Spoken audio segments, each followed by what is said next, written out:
The midterm elections are here, and all the obsessing about polling is about to run headlong into reality.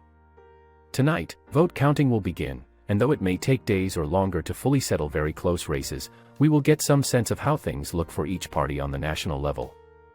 Before that happens, though, it's worth taking stock of the polling picture one last time. First, the final polls look pretty good for Republicans, suggesting they're the favorites to have a good night. Second, polling does not show a total collapse of Democrats in key races. Many contests still look close, and GOP poll leads aren't big enough to suggest the overall outcome is a sure thing, particularly in the Senate.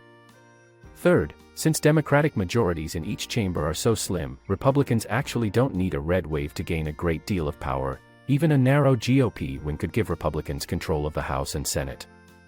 Fourth, the final polls could well be significantly off, as they have in the past, and, since they've tended to underestimate Republican performance in recent cycles, a bigger red wave remains quite plausible too.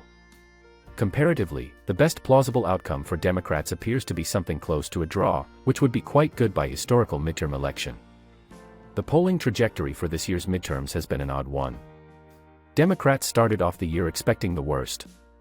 Then there was a period in the late summer where they started doing surprisingly well, leading to speculation that they could defy the traditional midterms curse for the president's party. But in recent weeks, that Democratic optimism faded as Republicans ticked up in polls again.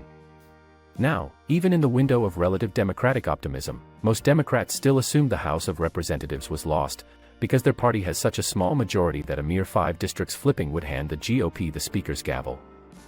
Furthermore, several districts are near certain to fall into Republican hands due to Democratic retirements or redistricting.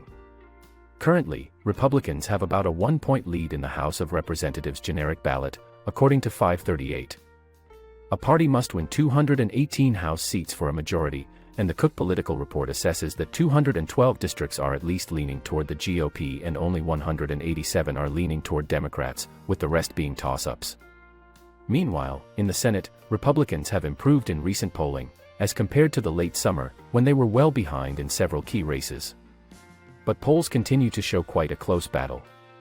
In contrast to several recent midterm cycles, no incumbent has utterly collapsed in polls, and the key races are all nearly tied. Polling of governors' races, meanwhile, also shows that several Democratic-held offices are in tight races and could well lose, but that they haven't totally collapsed. In theory, it is also possible that the polls are underestimating Democrats.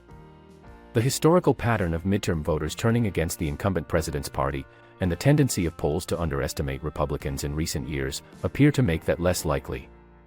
But every election is different and a major surprise can't be entirely ruled out. As the results roll in from polls, we are on table's edge waiting patiently to see what this turns out to be, as so many policies depends on whoever comes out victorious. What do you think about the available polls?